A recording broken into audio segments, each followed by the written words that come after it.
What happened? What happened to our host? Bigfoot stole his beer. I mean, he's gone. Where'd he go? What's up, everybody? We had Danny here a second ago, but not sure where he went. Matt, Jack, what's up, Moody? I'm sure he's probably saying a few words at this point. He was having some technical difficulties just a minute before you hopped on, and he was. I thought maybe he had them figured out, but it is Tuesday, the second Monday of the week. Yeah, I would agree with that statement. What you know at the Lake Lodge, John? You got a little bit of green grass and some guests once in a while. A lot of pollen. A lot of pollen. A lot of pollen around, covering everything. Had a full weekend. Still catching up from that. Cleaning rooms. Should be caught up with that. I am caught up with the cleaning rooms part. But it's a beautiful time of year, isn't it? It is beautiful out. If you can keep the goo out of your eyes and the snot out of your nose. Yes. I'm feeling it right now. A little bit. There's Danny. So that technical difficulty, that big giant monsters issue right there, I got a phone call. Oh. So yeah, isn't that fun? Who was calling you? Kiblinger? Not yet. He will he will text me in the middle of this instead of commenting, and then it'll knock me out of the screen again. So Richard, love you. Richard reminds me of, I don't know if, I know you haven't, Kyle, but maybe Danny met Chuck Harbin. Do you remember Chuck Harbin was Tripp's second-hand right-hand man? Okay, I think so. Chuck Harbin was Tripp's right-hand man. Well, Chuck retired first. He was the first one to retire out of the bunch there, and after he retired, he would call, and it never failed. And it wasn't just me. He would call like Hank. He would call Tripp. He'd call like right at 2:45 when we're getting ready to go on stage for a weigh-in. Like, how's it going? Like he didn't know. Like he was a bass tournament manager for 30 years, 25 years, and doesn't know that at 2:45 we're getting ready to go on do a weigh-in. Oh, he knew. It was crazy.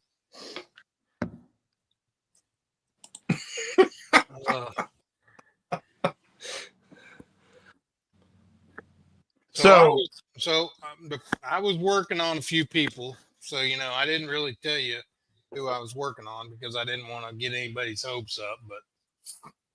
But I'm still working on Bill Lowen, and I thought we were maybe going to get that done, and that didn't happen. And then I was working on Swindle, and that didn't happen either. And then we'll talk a little bit later of who we got next week. I believe that's about 99% done. But as a last minute Hail Mary, because of what Kiki wants to talk about tonight, or I think what he wants to talk about tonight,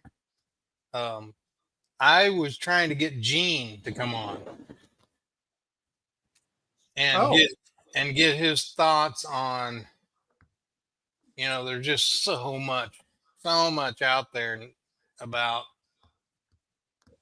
right now because it's spawn time, and it's just another wrench that certain people are throwing into the clickbait stuff, And so I thought, why don't we get Gene on to the master tell us what he really thinks about, bed fishing, just bed fishing in general. Should we be doing it? Does it really hurt? Does it not? I don't know. I'm not an expert. Unlike apparently some of these other guys that are on podcasts, they're all experts. But Gene's an expert, so I was gonna try to get him on, and either I haven't heard from him, so either he can't talk about it because of what he really thinks, or I just haven't heard from him. So I'm choosing to think we just haven't heard back, but it could be one of those things where he believes something different than maybe the organization that he works for believes. So he might not be able to say much, I guess is what I'm trying to say. But that'll be telling. But that'll be telling in itself. Yeah, and we'll dig a little bit deeper into that subject maybe as the evening goes on. Yeah. Danny, what you got, man? What's up?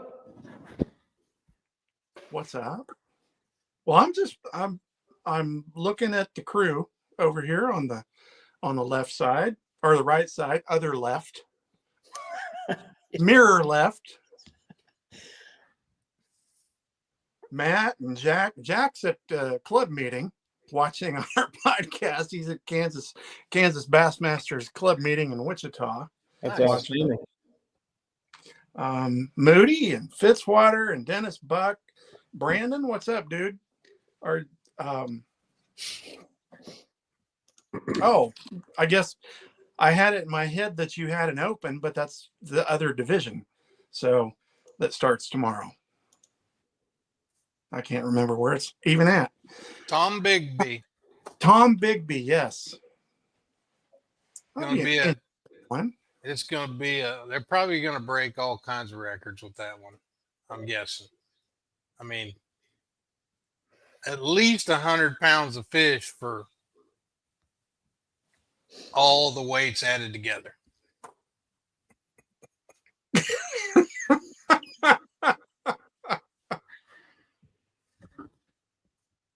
I was going to jump on it right off the bat because we don't have a guest tonight, and we could just sit here and tailgate. We don't have to put on airs and act sophisticated and be polite to each other and crap like that. There he is. Hey, Richard. Was that Cap's first elite check? Could be. I think so. Yeah. He finished pretty low the first two. Yeah, no guess. So, and as we were messaging each other today, trying to figure out if we were going to have one. I'm kind of excited that we're not having one, actually, that we can just, like you said, tailgate and hash a few things out. Just have an evening with the boys. An evening with the boys. This is entirely my social. My entire social life is right here. Pretty much. Other than going over and teaching my newest granddaughter things that will get her in trouble. That's it for me. But just jumping right on that elite. Can you even wrap your head around being in the top 10 on Sunday, knowing you're getting a check, knowing you're getting a good check, and you literally have no chance to win? Yeah. You have to have, if you're 10th, you had to have like a 47-pound bag. Yeah. That is insane. I can't even wrap myself around it.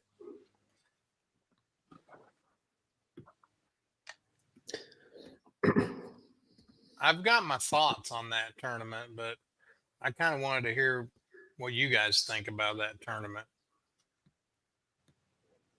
Well, I mean, General.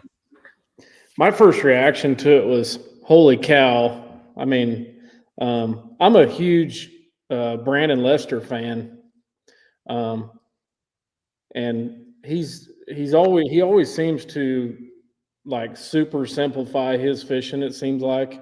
And whenever they kind of started being a little bit more revealing about where he was at and what he was doing and the techniques that he was using, I mean, he was just right around from the launch throwing a shaky head on a rock pile next to a bridge. I'm like, how cool is that?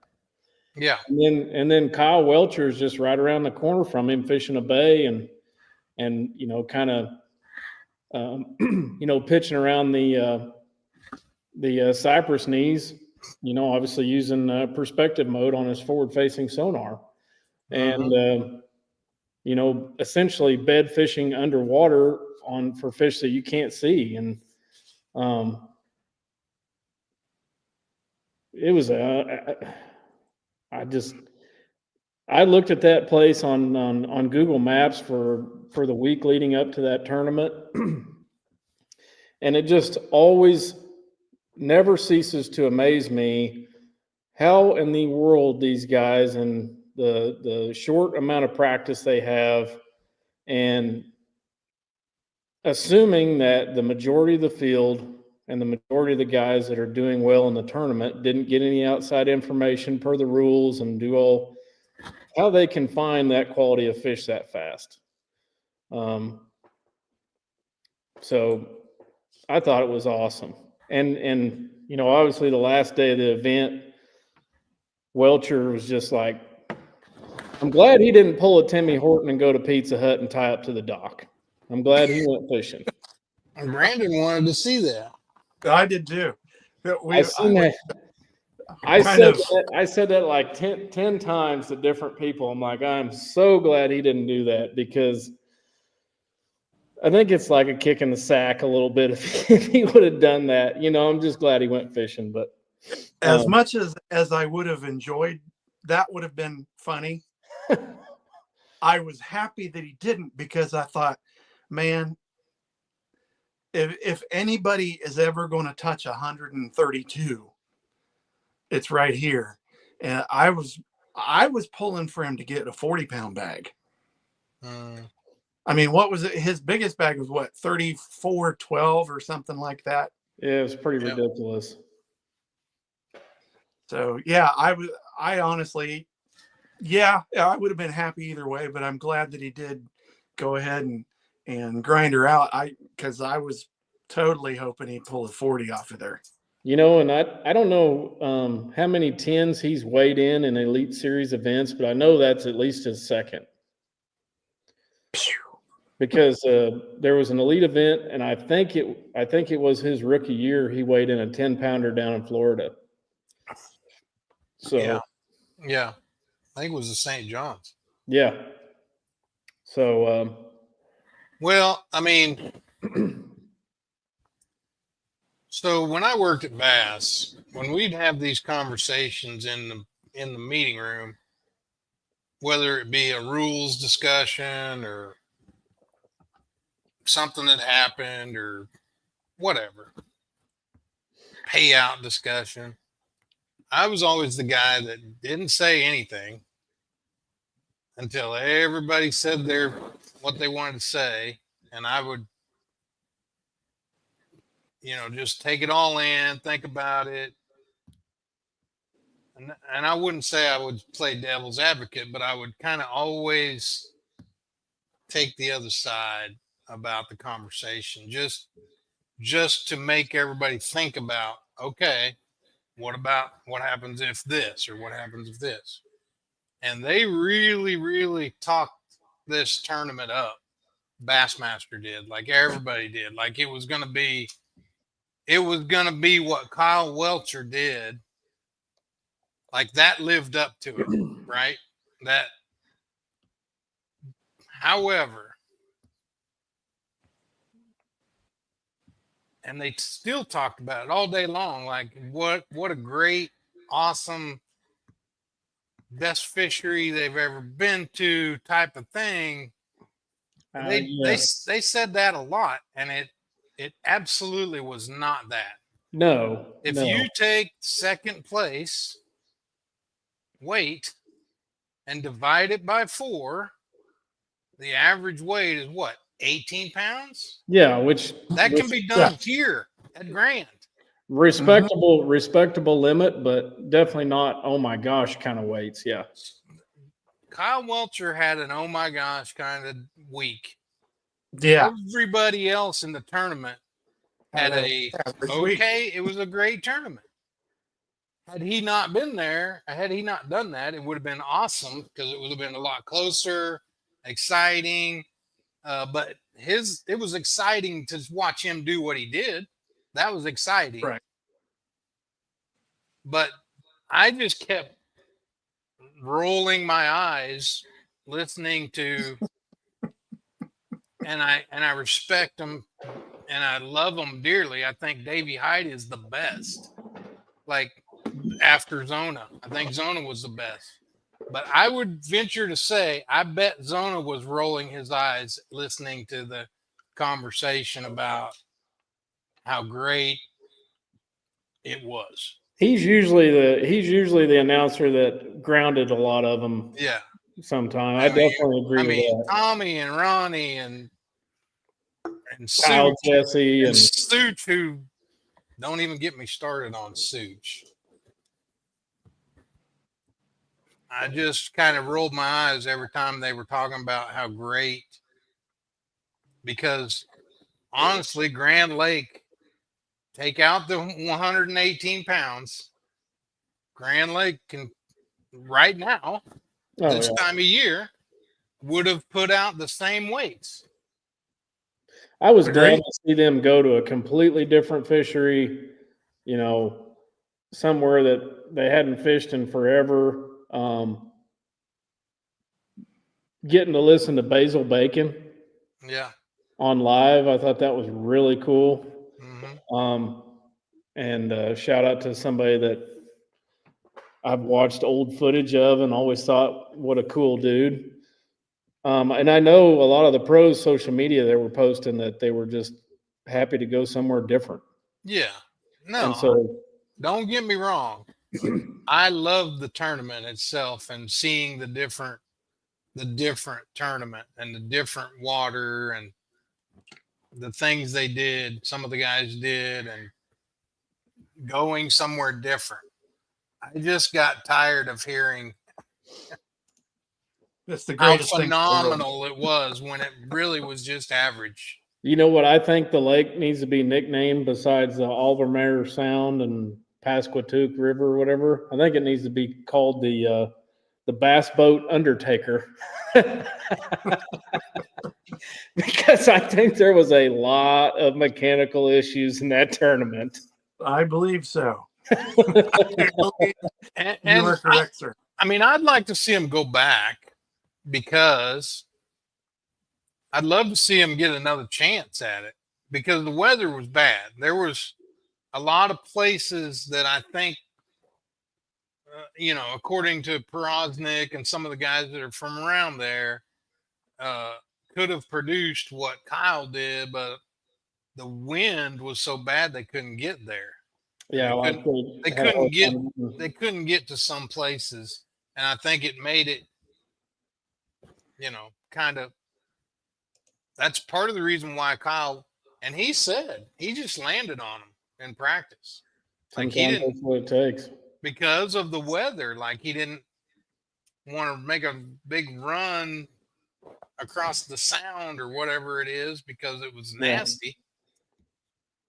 I thought it was, and I didn't watch a ton of it. Honestly, I mean, I had the weekend off, kind of, sort of, and got a whole bunch of stuff done around here at the house. But what I did watch of it, I thought it was pretty cool. Yeah. Looks like a beautiful place to go fishing. Yeah. I mean, it's a flipper's paradise. My gosh. Fripper. Can you guys imagine fripping all them cypress trees? everybody in the boat would have tennis elbow by the end of the day. Yep.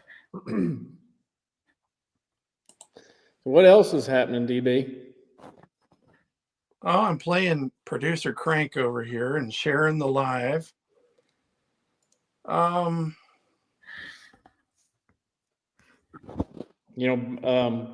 don't know if I don't know. I'm not going to lie.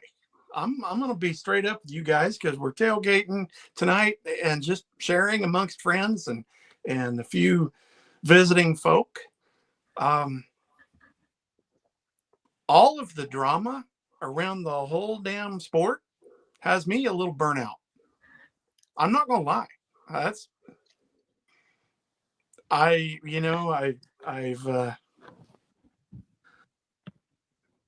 before we started doing this podcast, I didn't pay any attention to MLF at all.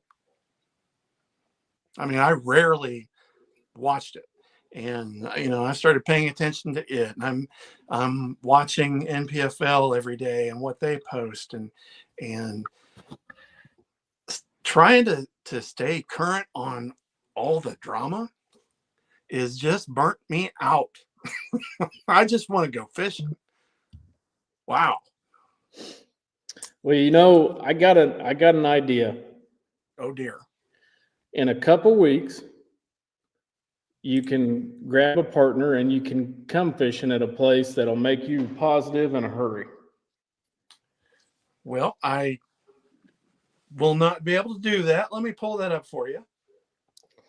Because on April 26th at Big Hill at 7 a.m., hopefully quite a few boats go out of the Mound Valley boat ramp for a really cool benefit tournament.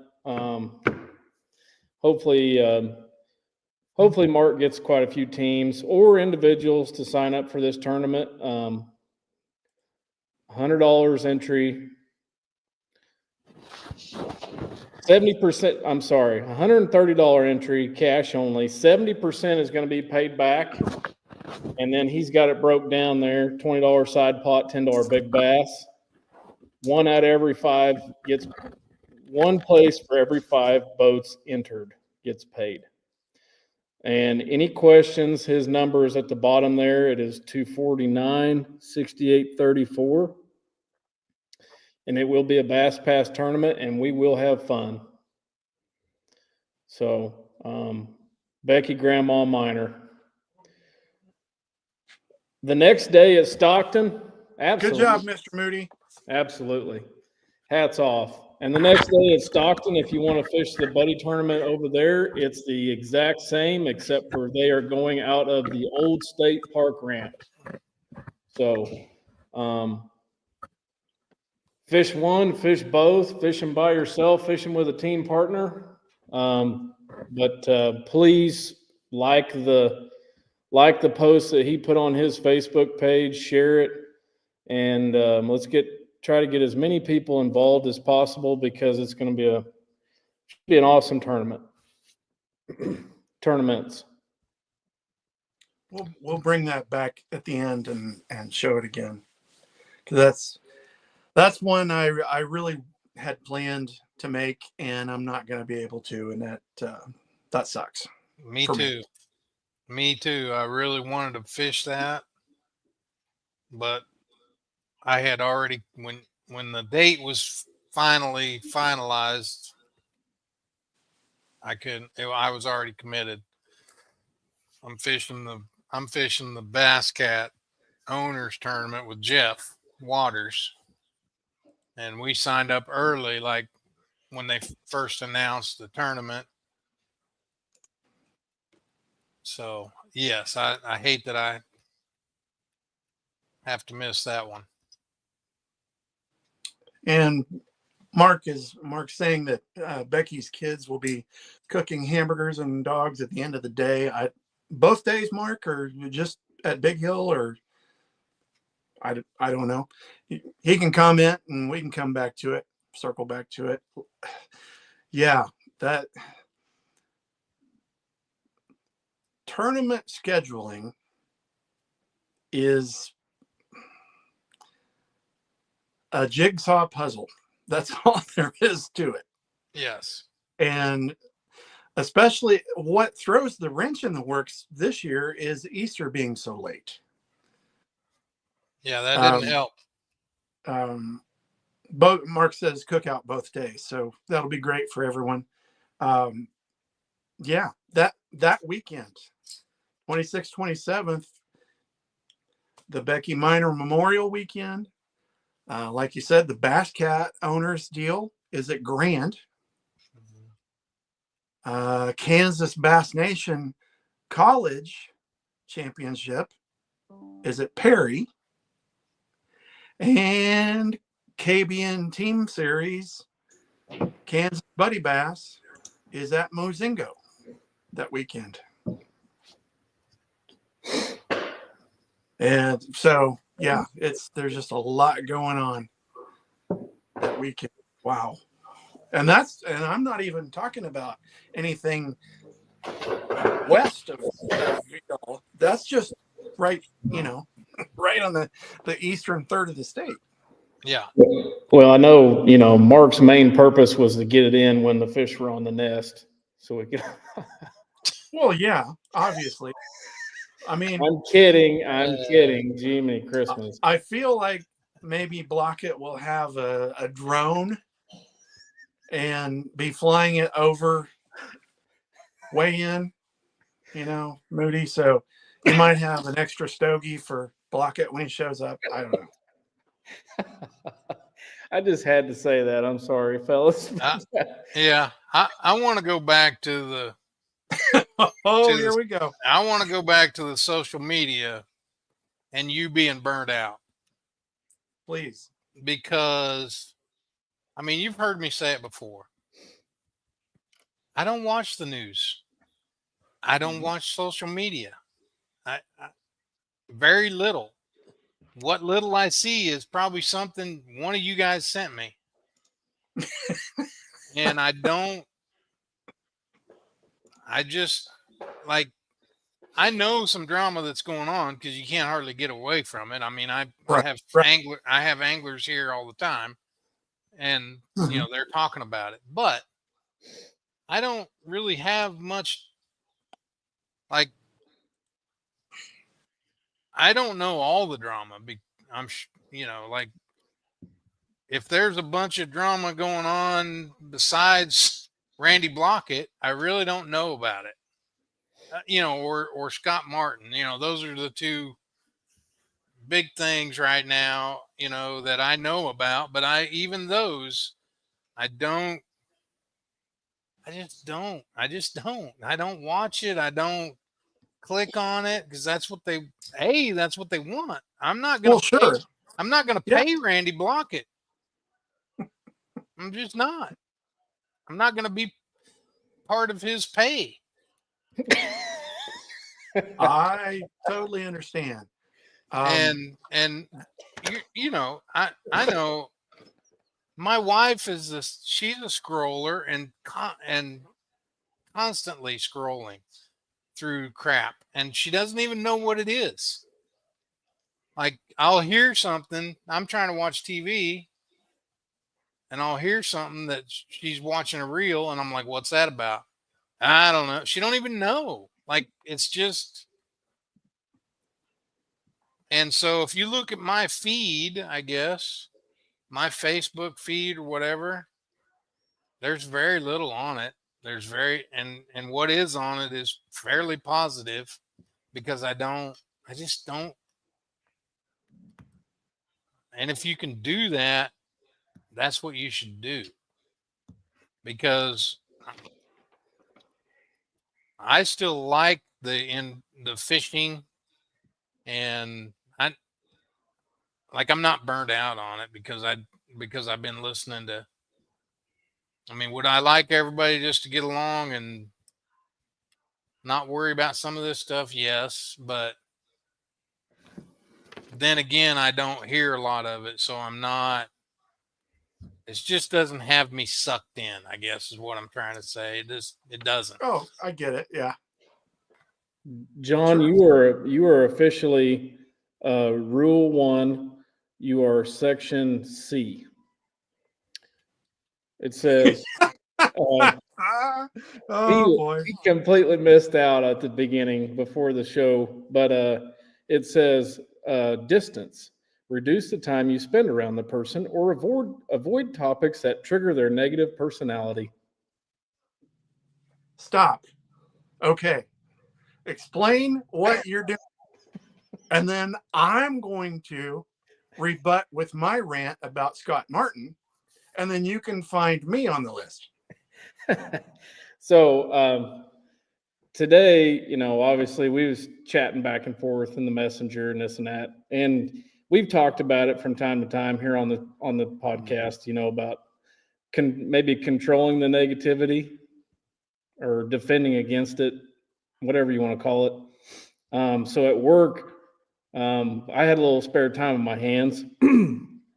See, and I typed in the Google box.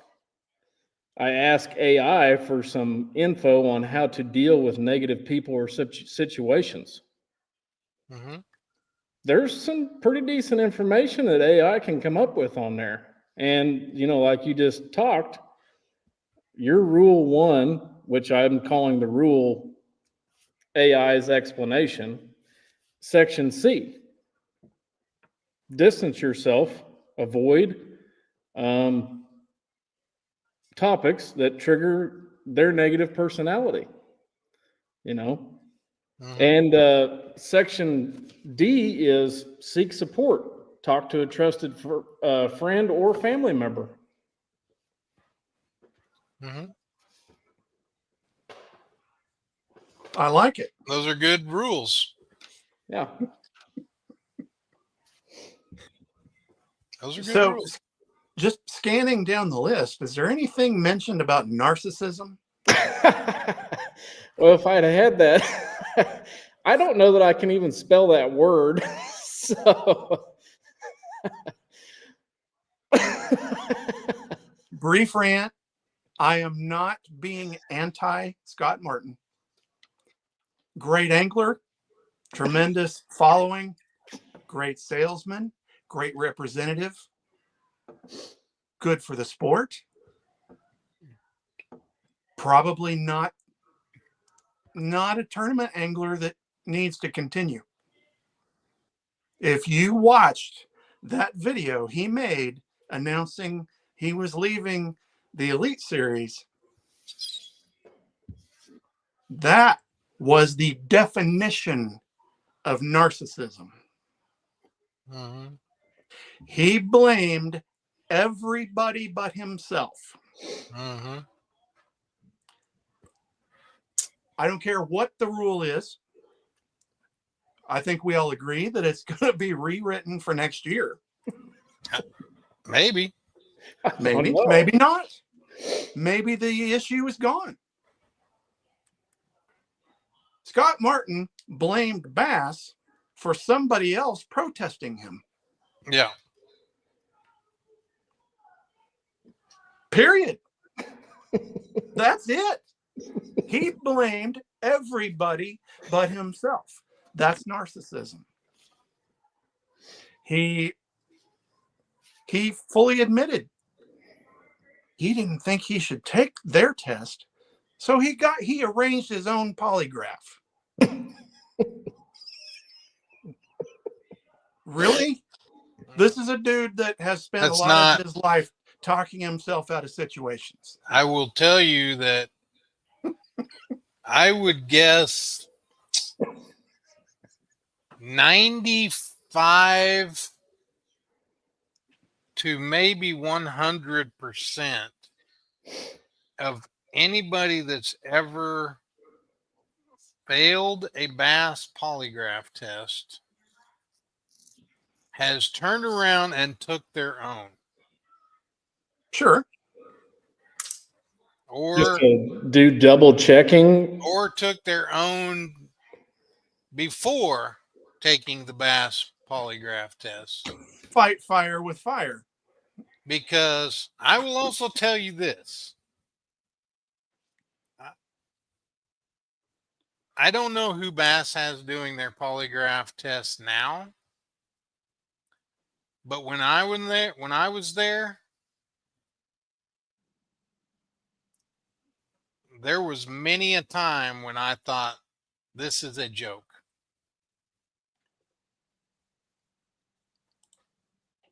A fishing tournament polygraph. Now they may have changed and they might be doing it more like a real polygraph.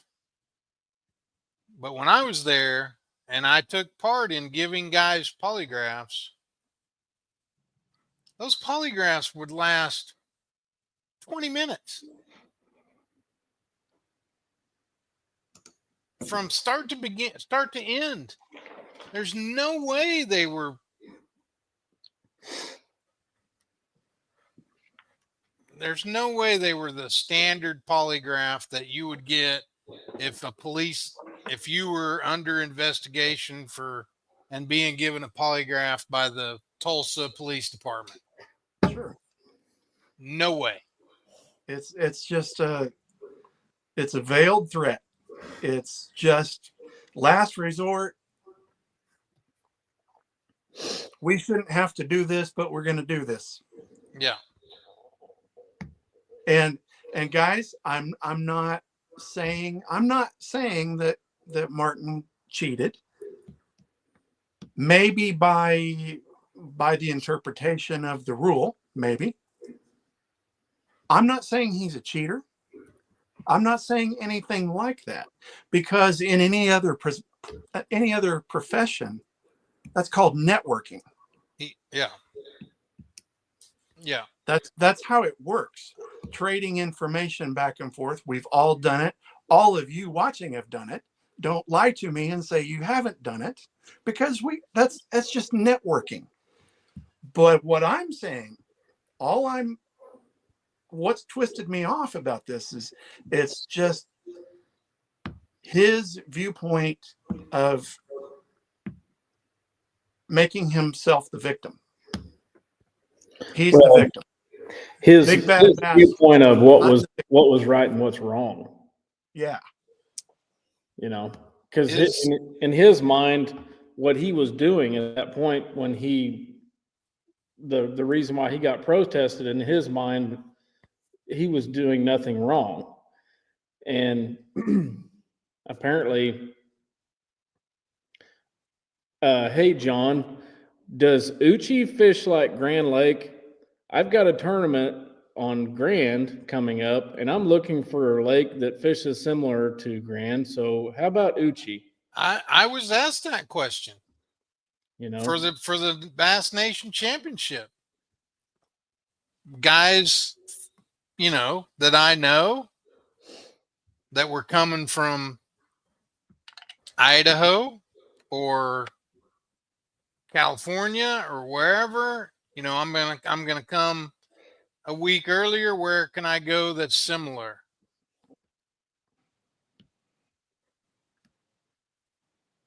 Mm-hmm. And I told them, and personally, I don't think that's a rules violation. As long as you're not telling them Fort Gibson is just like it. If you go to this point and this creek, it's just like Honey Creek. Or if you go, that gets a little deeper. If I just say Fort Gibson is very similar, I would try there. Leave it at that. I don't think that's a violation, and they probably wouldn't be DQ'd for that. But just the fact that he wouldn't take the test and wouldn't and quit lets everybody think there's more to the story than yes. To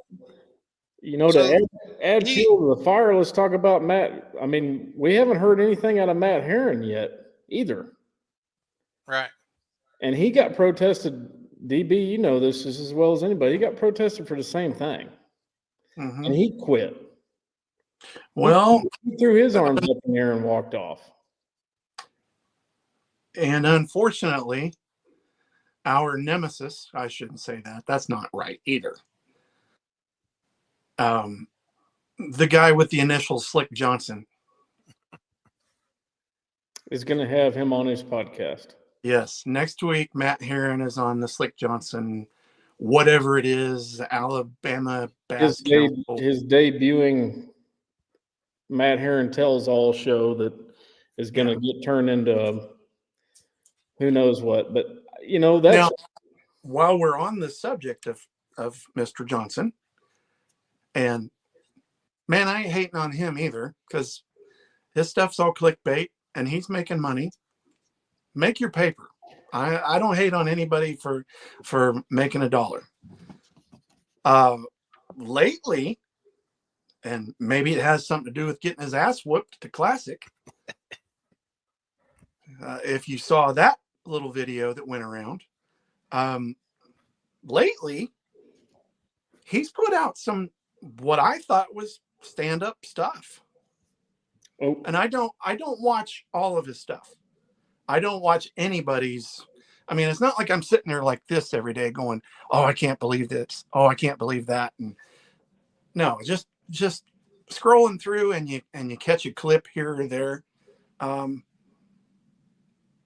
Maybe it does have something to do with getting his ass whooped. I don't know. No, he's not quite as controversial as he has been. I think that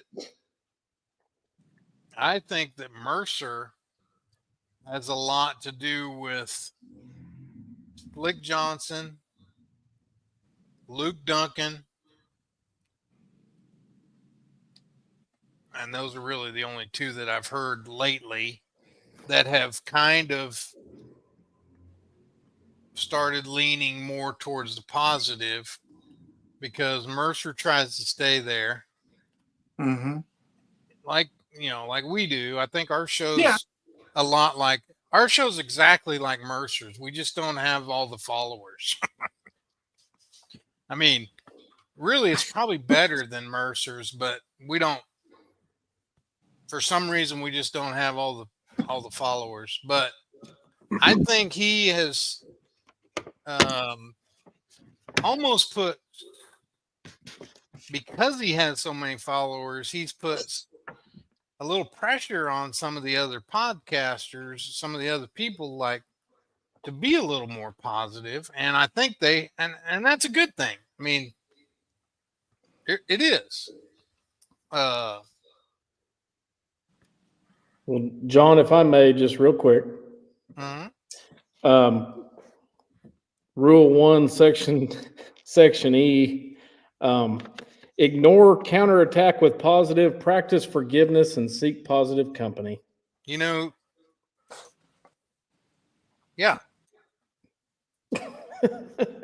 I know you got that from AI, but there's another book that has quite a bit of that same stuff in it. Yeah. Yep.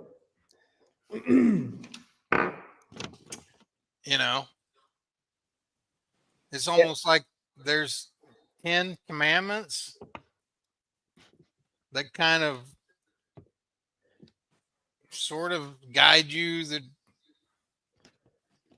way you should go. I want a small input there. I hope you said, I know you got some of that from AI.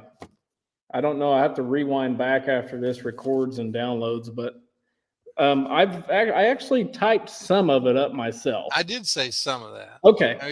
I know you used AI.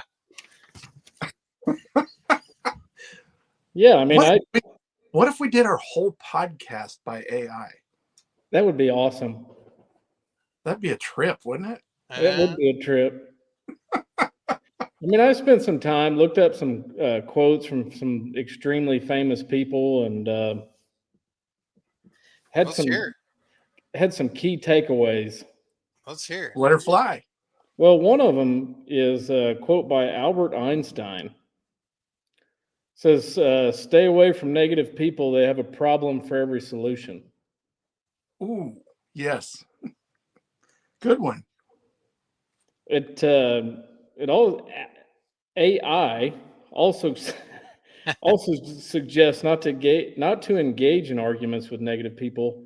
Debating with a negative person is often a waste of energy and can escalate the situation. That's true. Mm-hmm. True statement. Mm-hmm. My favorite my takeaway was that, I reading some paragraphs and paraphrasing and thinking about them was, is the whole, I put seek support. It says, I put talk to a trusted friend or a family member. Which also on the Scott Martin thing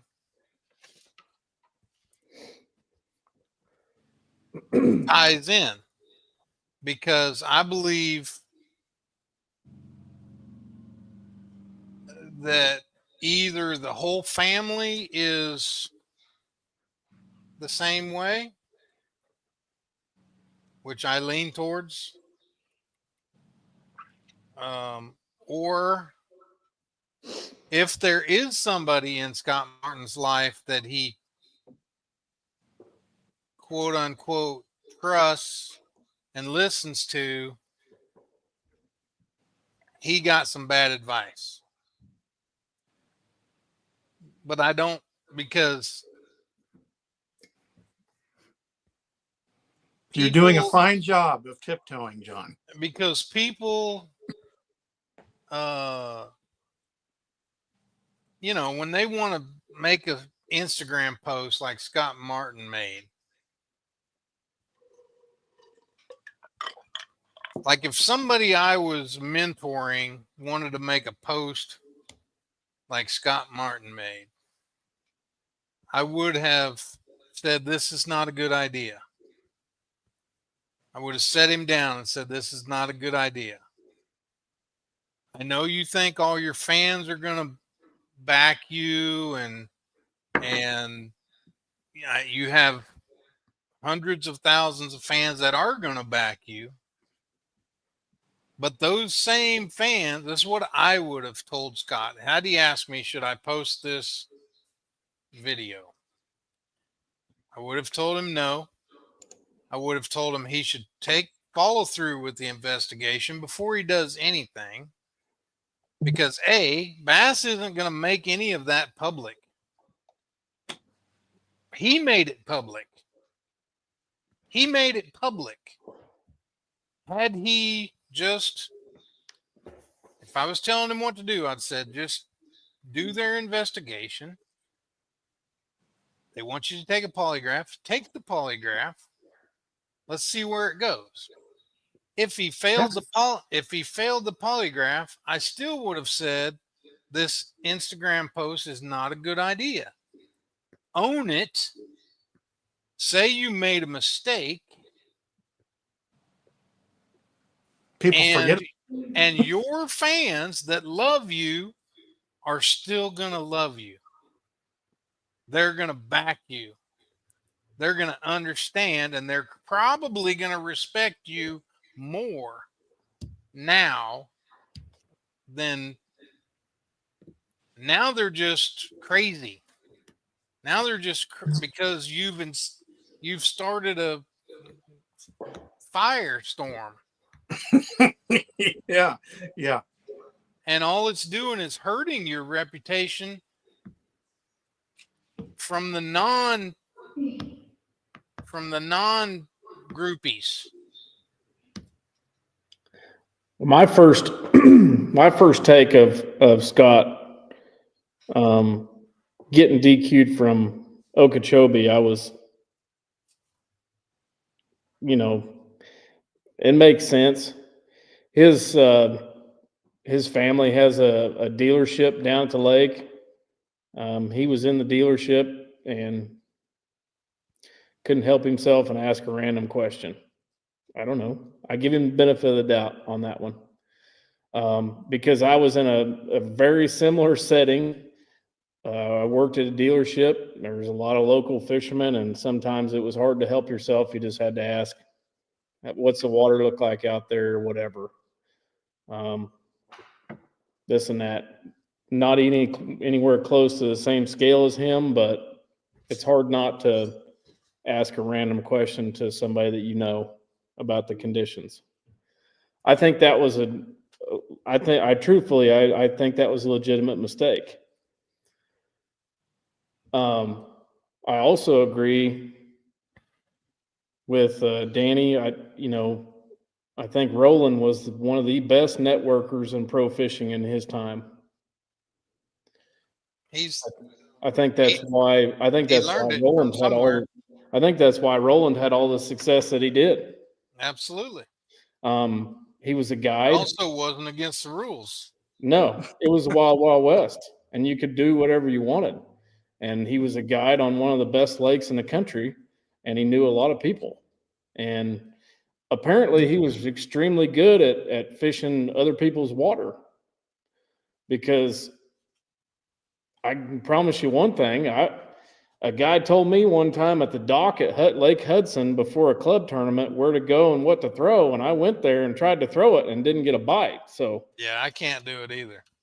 I have a hard time fishing for other people's fish, but I think the apple doesn't fall too far from the tree, and I think he learned a bad lesson from his dad.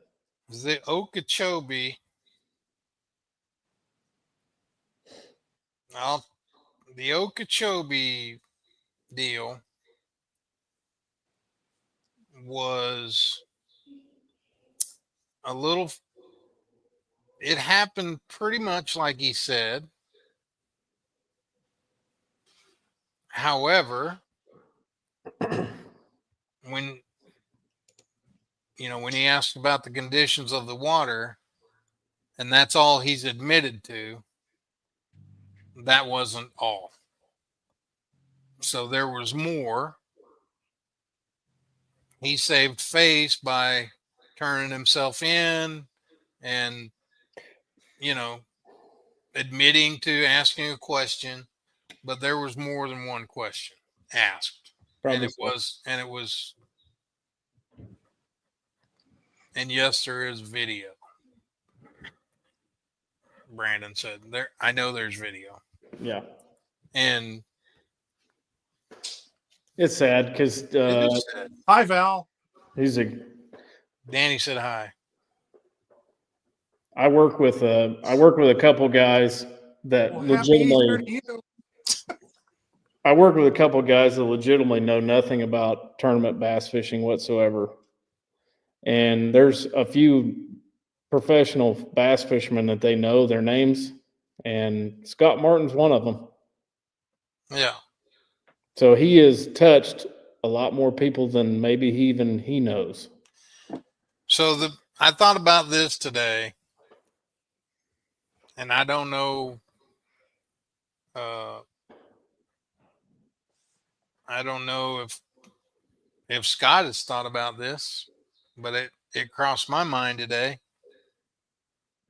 His daughter is just getting started. Yeah, that's what sucks all the way around. And so now she's the Martin. Sadly, the next high school tournament, she probably won't go. She probably wants to go and fish high school tournaments and probably won't go outside of Florida where the Martins are beloved, but like to a high school regional at Lake Eufaula in Oklahoma, he probably won't even go, and that's sad.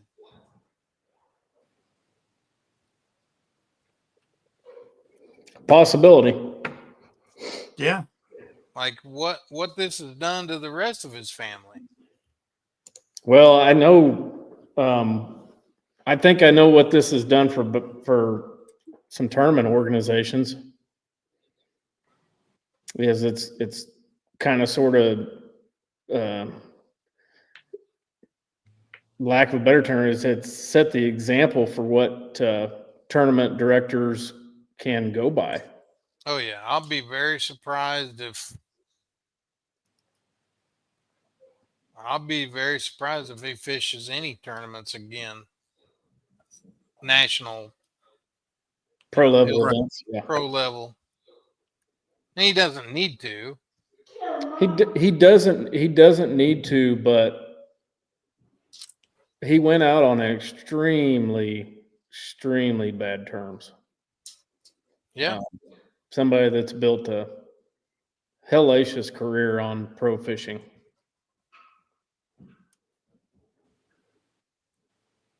Agreed. Do we have any more rants in us before we move on to something positive? Kiki, come on. Don't leave us hanging. I just have to say, we've had our ups and downs about some things. FFS being one of them, no doubt, right? And for valid reasons.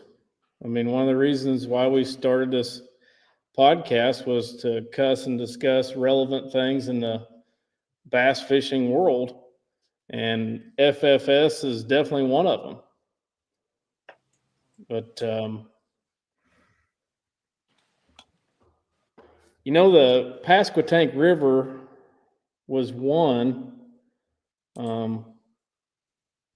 using perspective mode, whatever mode you want to call it. Essentially, the forward-facing transducer was turned sideways, and the Kyle Welcher used it to locate bedding fish in shallow water he used it without his eyes in the water. He used his eyes looking at a screen. And in my opinion, you're sight fishing no matter if you're looking at the screen or you're looking at the water. It doesn't matter to me. And the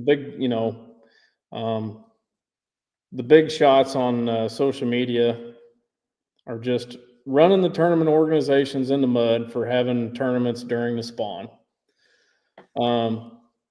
which I have my opinion about it. And my opinion is I've got questions. I want to know exactly when this spawn, I want to know when it starts, and I want to know when it ends in the United States. And the next thing I want to know is, since we've got so many regulations on us to begin with, and we decide to talk to the government and we tell them that we want them to ban fishing altogether in the United States during the spawn, how many days are we going to get to actually fish out of the 365 that were allotted in a year's time? So let's go ahead and let's keep cheering for, let's ban sight fishing and let's ban fishing during the spawn, so that way we can only fish about 6 weeks out of the whole freaking year. And let's cuss the tournament organizations for trying to make a business out of this deal and put a platform so you can make $1.5 million in your career and have a platform to stand on. Mm-hmm. It makes no daggone sense to me. I mean, they already do some of that up north. So there's fishing season where you can't fish for bass in certain areas till like June 15th. Even though the ice was off the lake in May, or end of April, beginning of May. You can't fish for bass in some places until like June 15th. Ask those folks up there what they think about that. Yeah. Exactly. I mean, they're just now getting to the point where some of them can do catch and release. But I'm pretty sure there's places still that you can't fish until like June 15th. St. Lawrence. I'm just worried that the right lawmaker is going to hear this message from a guy that's got 45,000 followers on YouTube, and he's going to start moving forward with it. And it's very scary. It's extremely scary that I'm going to have to crappie fish and perch fish until June 15th. Or whatever. It's freaking me out. It's freaking me out. Which is why I wanted to have Gene. I would love to have Gene on to talk about this, because I want to know what his thoughts are on, like you said, when. Now, could bass do a better job or a different job? I don't want to say better job. Could bass change, or MLF or MPFL? Could they change their schedule around to where it's not following the spawn, which not following the pre-spawn? Because that's really what they do, is they really follow the pre-spawn, because they want to go to places that catch the biggest fish at the best time of the year. Well, that's pre-spawn and spawn. It rolls into spawn. So they start in Florida in January or whatever, and they could be spawning. And then they move a little further north and they're spawning, and a little farther north and they're spawning. So could they change it around where the beginning of the season is September and November and December? I'm talking about the big organizations. And then, but you're still going to have your smaller tournaments. I mean, there's only so many weekends on Grand Lake. That's what I'm saying. And in the Elite Series, there's only 100 guys. Mm-hmm. And the MPFL, there's, it's just like, quit bitching about the tournament organization, the big tournament organizations, because it's only 100 guys, or whatever it might be. Kiki, Brandon got a good comment for you. I give him too much credit. I saw that. And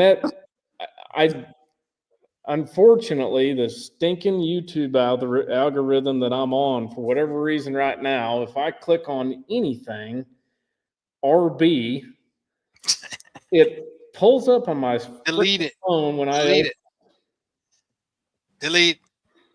I'm not sure that last statement Brandon made is accurate. I don't know that. And I don't think fish just couldn't keep. And no, it says Bassmaster tournaments have zero effect on the fish population. Oh, I think even Gene has alluded to that that's not necessarily true. It depends a lot on when the tournaments are. I would venture to say that tournaments that are right smack dab in the middle of spawn do have an effect more than one that is held, pre-spawn or after.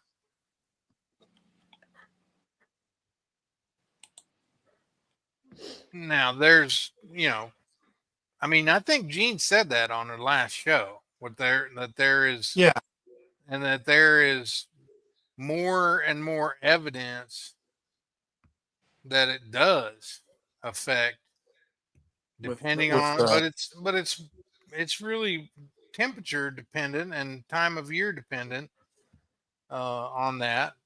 For the most part, what he says is true. You could eat every fish. I mean, there's millions of fish out there. But if we ate every fish, every tournament, it eventually would affect that lake. So, it's not entirely a true and accurate. I don't think that's why I want to have Gene on, because I don't think Gene would quite agree with that statement, but I could be wrong. It's just hard for me to believe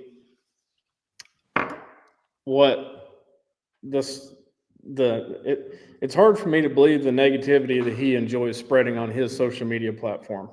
He makes money off of it. I understand that, and he's had That's all to he figure out makes a money way. off. He's had to figure out a way to make money because he couldn't at catching bass and reeling them in. So there, I said that. Anyways, I'm gonna put myself on mute until I don't really, and I don't see what this first part of the show that we've talked about. I don't feel like that's negative. I think we're talking about, like, I think if we'd come on here and said forward facing sonar sucks and we ought to get rid of it, that's negative. Yeah. But us talking about others being negative and how we don't like that and what we can do about it, I don't think that's negative. I think that's positive. What we can do about it.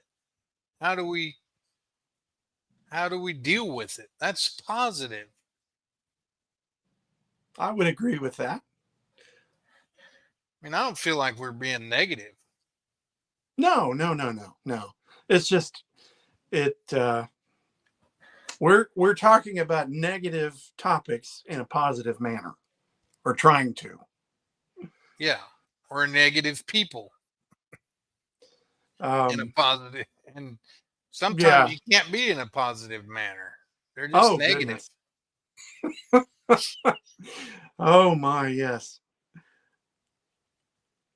So now, since I get the mic, since Kiki has gone to potty or whatever,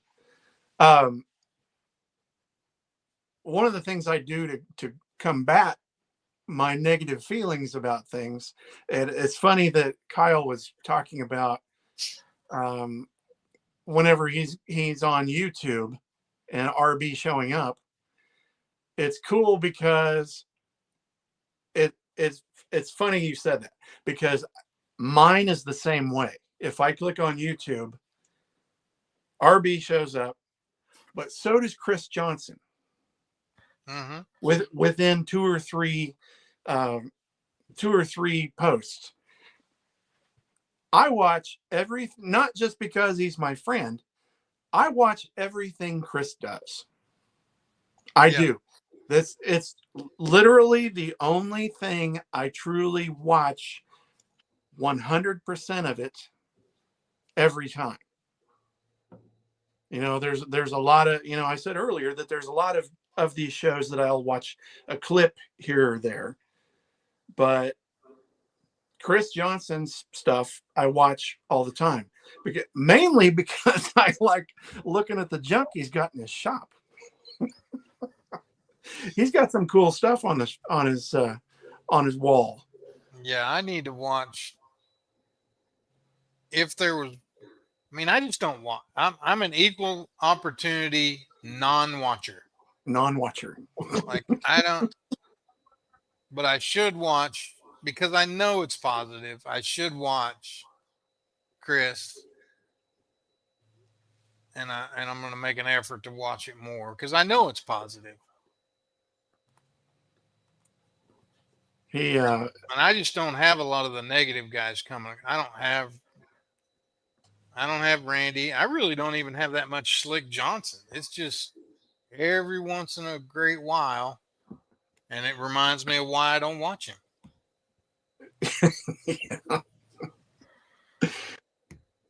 Hey, Cranker, you made it through dance recital or dance practice, eh? Oh yeah, yep.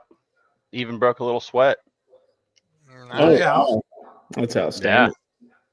So for you younger fellows, Mr. Crank had to leave in the middle here and go practice for the daddy-daughter dance with his daughter Adeline. Oh yeah, it's a good time. Terry Rittenhouse jumping in. He's going to interview us. Oh yes. All right. How about questions for the host? Terry asks, favorite lure no longer made. I've got it. I've got maybe two. He doesn't. I don't think he knows I have it. Favorite lure no longer made. I've got it. I can't believe that's a little purple thing. That's a little inside love for Terry, right there. Got one.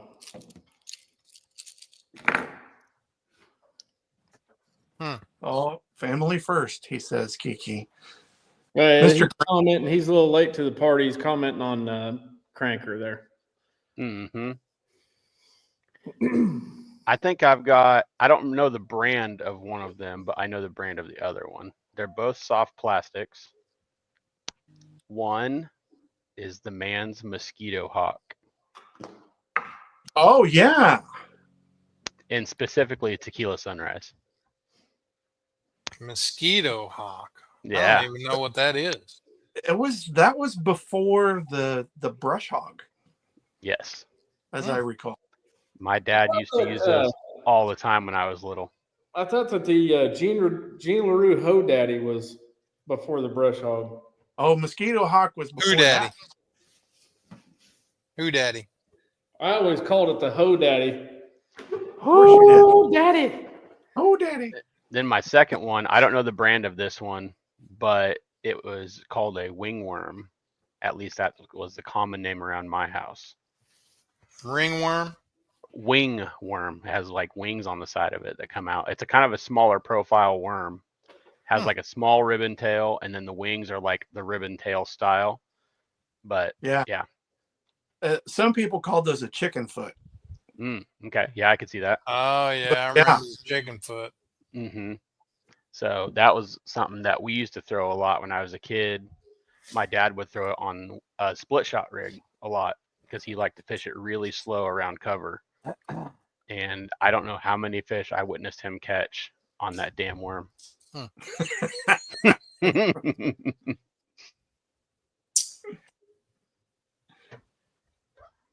I actually have mine tied on a rod that's leaned up here in the corner. That's kind of crazy. Let's see it. Oh, if I can't reach it.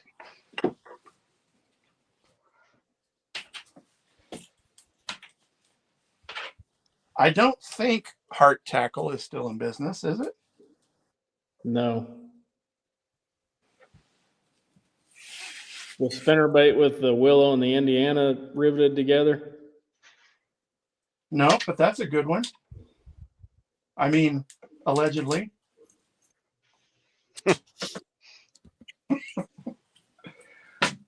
I swear I'll get it. Okay.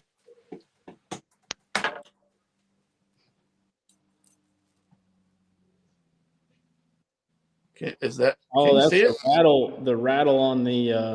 Oh yeah. Mm-hmm. Well, they call it the Heart Throbber or something like that. Little 1/4 ounce deal. Just a little Colorado. Mm-hmm. Yep, and that rattle on the band there goes crazy over that. Yep. Absolute favorite pond. Early spring. Yeah. I think I have 2 of them left. And about every 3 years, I got to wire a new set of rubber on them. Well, thanks to Fitzwater, I'm bidding on a Strike King timber spoon now on eBay.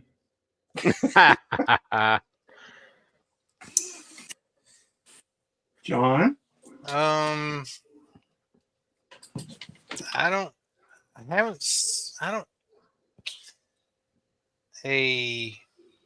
Two things. I don't think they make one of them anymore, but I don't know about the other one. Maybe. I know it's not made by Gene LaRue because Gene LaRue was just sold. A butterscotch salt crawl. Ooh. I remember that. Yeah. There was a couple years where I caught a lot. I've told you the Kent Craft story, how he whooped me out of the back of the boat. Maybe I haven't. You could Pretty share sure that. I have. Pretty sure I have. I'll tell it again. What color is butterscotch before you get started on your story? It's butterscotch. Okay, what color is butterscotch? It's like a Werther's. Just yeah. It's like an orange. Haven't you ever had a butterscotch candy? He doesn't know. It's like but I thought that was a flavor, not a color.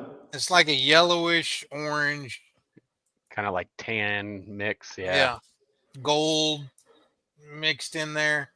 Remember the color motor oil? Oh, I see motor oil every day. It's not. Okay, well, lighter. It's lighter than motor oil color. Plastic. It's uglier than motor oil. Gotcha. Yeah. Yes. So, Salina Bassmasters had a tournament on El Dorado, and Kent Kraft had moved to Wichita from Salina like the year before or the summer before or whatever. And we were going to El Dorado, and we were a non-boater short.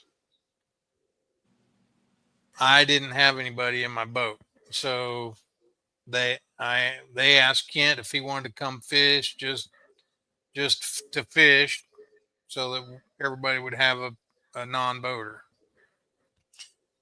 Back then, it was cool and fun to actually have non-boaters in your boat and teach them something or whatever. It's kind of the way it was back in the day. But anyways, we go to El Dorado, and I start running around and can't catch any fish. And Kent is slaying them behind me in the back of the boat on this butterscotch salt crawl. Like everywhere I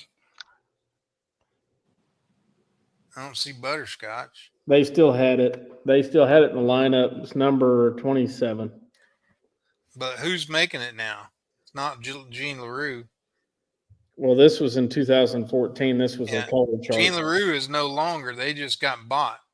Yeah. And they cut out a bunch of their stuff. But I think they're still going to make the salt crawls, which kind of surprised me because you don't see them that much anymore. But anyway, so Kent is... Remind me that I have something to say about the salt crawl when you get at the end. Kent is kicking my butt behind me, and we're up in one of the creeks, and I mean it's fripping laydowns. It's easy fishing. Like I'm going down the bank, he's in the back, and I'm flipping, nothing. And I'm not, and he's coming behind me, flipping the same tree and getting bit and catching fish. And he even got to the point where he would flip up there, get a bite, and said, "There he is."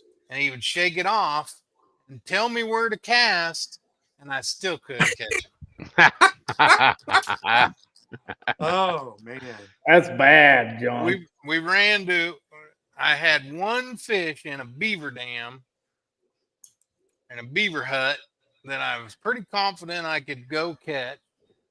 So I went to this, last minute Hail Mary. I go to this beaver hut. It's in a flat somewhere. I don't even remember where it was, but it was on a flat somewhere. And Kent's like, "I'm not even going to fish it.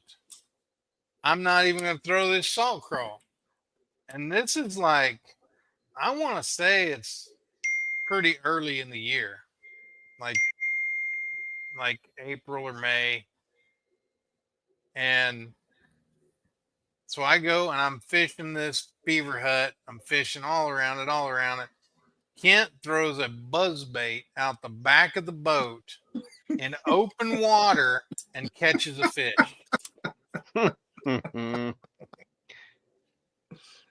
And at that point, I was like, I give up. Mm-hmm. Sometimes it's your day. So then he gave me these salt crawls, these butterscotch salt crawls. He gave me some earlier. Like I was throwing the same thing he was throwing. I just couldn't catch them. And then I caught a ton of fish on them. And I was hooked on them. And I would go the Salina guys would go. They got to where they would go and stop at Walmart on their way to wherever we were going because I was buying every one I could find, and they would hide them. Like I would go in the tackle area. They wouldn't buy them, but they would hide them.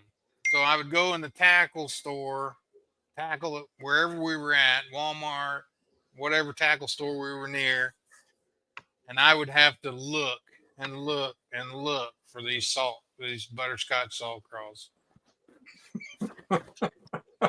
Those ain't too bad. They don't look terrible. That's butterscotch. That's it. Oh yeah, it's a good color. Somebody just sent a tackle box full of them in the group chat. I mean, they like legitimately they got a tackle box full of salt crawls. Who's that? Oh my! I don't know. In the group chat. Yeah, it says they sent it to you, me. Oh, Breminger. Oh, okay.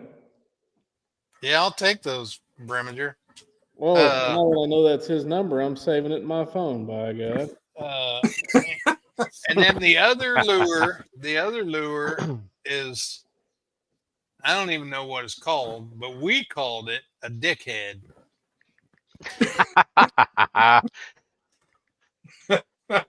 And it was a little 4-inch ringworm, but the top of it looked like a dickhead. So we called it a dickhead. I mean, Jeff Waters will know what I'm talking about. That's funny. Brian Head just got on and said, "Did I hear Salt Cross?" That was terrible timing, Brian. Terrible. Oh, yeah. Hey, John. I haven't thrown a salt crawl in a long time. I need to throw that again, I guess. Mm-hmm. I bet you if anybody around here has some other than Chris, obviously, it would be the Arkansas Chris. Oh, yeah. He might have a 500 bag of them in that shop somewhere. He might have.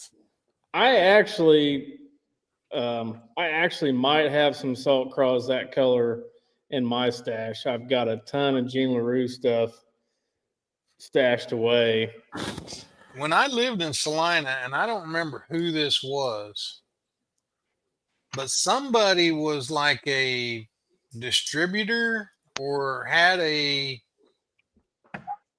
tackle business on the side, and they got out of it. Gosh, I can't remember who it was. And I bought like all his salt crawls that he had, that he had in stock. And so there was a long time when I had thousands of, I didn't have to buy any. And then when I ran out, I'd kind of quit using them. Brent says that was Hose Light. I don't think it was.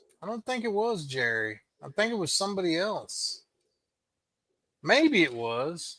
Hey, did Renegade make those worms that you were talking about a little bit ago? The wingworm? Dickhead. No. Oh, the dickhead? Yeah. Listen, did Renegade make those? They were sold. You could buy them at Walmart. Maybe. Or I should date my age a little bit. Kmart. Ooh. Maybe. Oh, could be. my. Blue light special. You have a picture of them? Well, our fan, Breminger.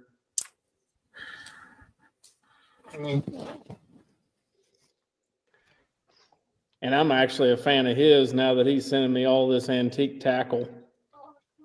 I shouldn't say antique. I might actually offend somebody listening on the show here. Hey, quick shout out, Mr. Breminger, for making the TBF team. Nice job. That looks like them.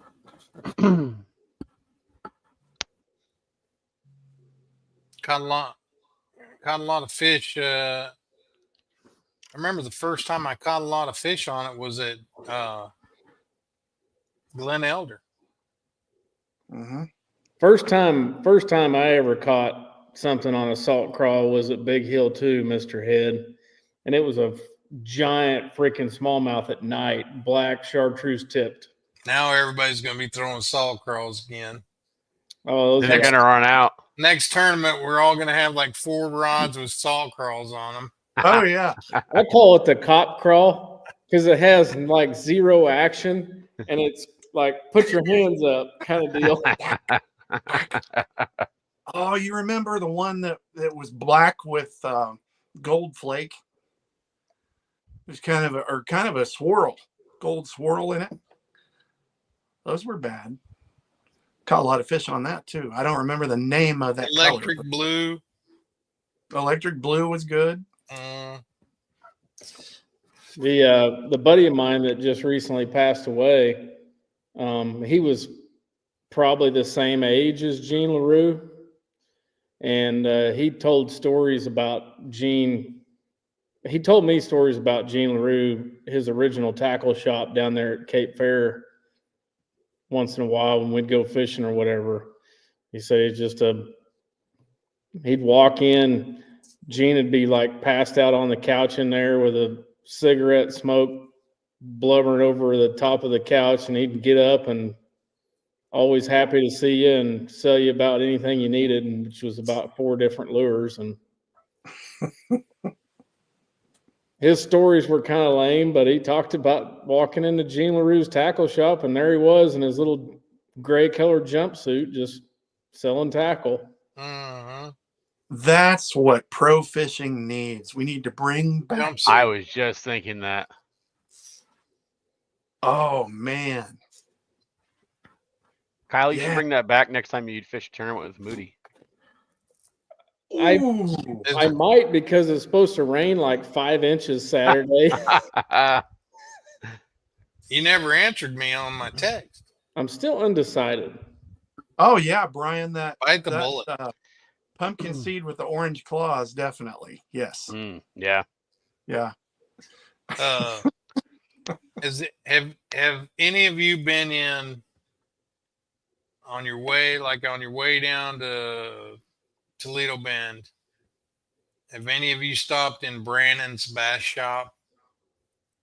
I drove past it twice and didn't stop either time. And my gosh, you better stop, dude. I don't know if it's like it used to be, but aisle after aisle of just bulk, like grab a handful of salt crawls, grab a handful of. Oh yeah. I mean, it's like heaven. That's what I used to do at the catalog outlet at Bass Pro in Springfield when I was young. Mm-hmm. That was outstanding. Jim, that's actually a good point, Richard. Jim Rogers' shop in Lamar. Yeah, that's good. Was set up the similar way. That was outstanding. Yeah, I remember that. Wait a minute. I gotta scroll back through the comments here. And we got a plethora of them all this. John, since you said that Toledo Town was cool too. Toledo Town has gone downhill a lot. Oh, really? Yeah. Jared Knuth and Jason Baird at the same time. What's going on? What? Huh? They're both commenting. What? Jason Baird is watching our ugly podcast. Well, Jared too. Hi, Jared. Nice job at the Derby the other day. You follow? Jason Baird, one of the. Baird stayed with us over the weekend. Oh, cool. He fished nickels. His wife bought a bunch of plants at the nursery down the road. Flowers, spring flowers. That's really why they came here, not to fish. Well, yeah. Unfortunately, Brian, Southtown in Joplin now is like a restaurant. It got flattened out by the tornado and turned into a Tropicana, I think is what it is. Really? Yeah, it was the tornado when it went through Joplin. It just like barely clipped the building. it took the fish. The fish on the curb was gone, and the windows were broke. And there was a sign on the door from one of the owners, because I used to frequent there quite a bit. And the sign on the door says, "Gone fishing. See y'all later."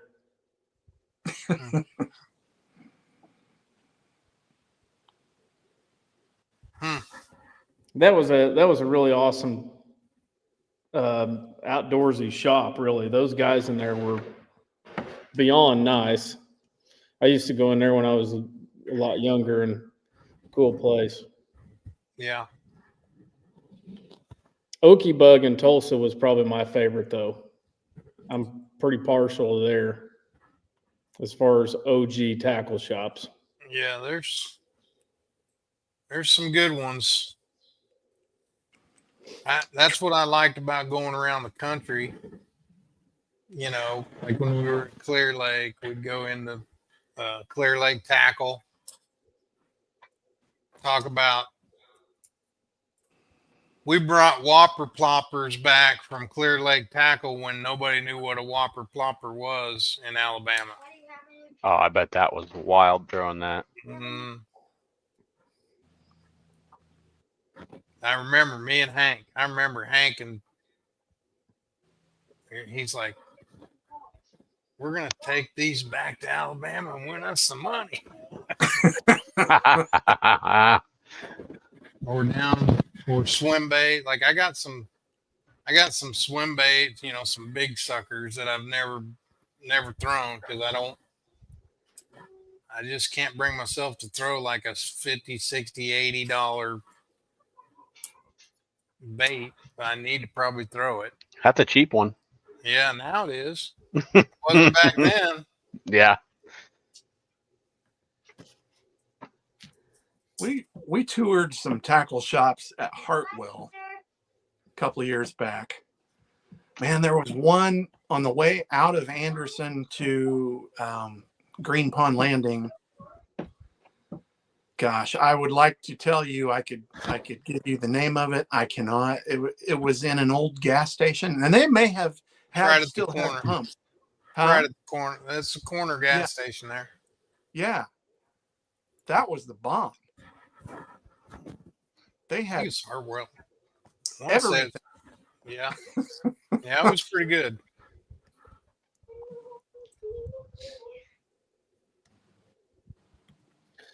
I need directions to where Southtown and Rogers is, Brian, because I frequent Rogers often for work as well, and I haven't heard of it.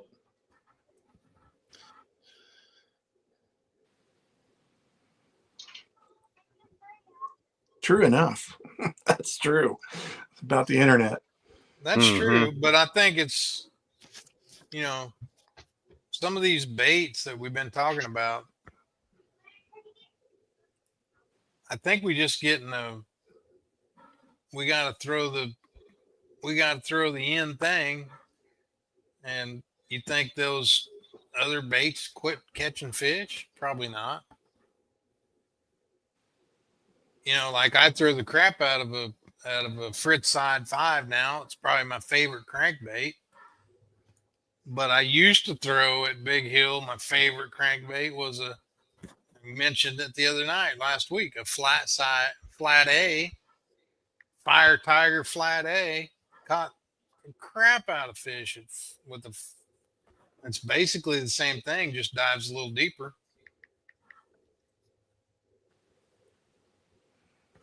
Why don't I throw that anymore? Because it's not cool. It's not cool. Something that I'll tell you guys a little deal that I used to do a lot back when I was not cool. You're cool. Now I'm cool.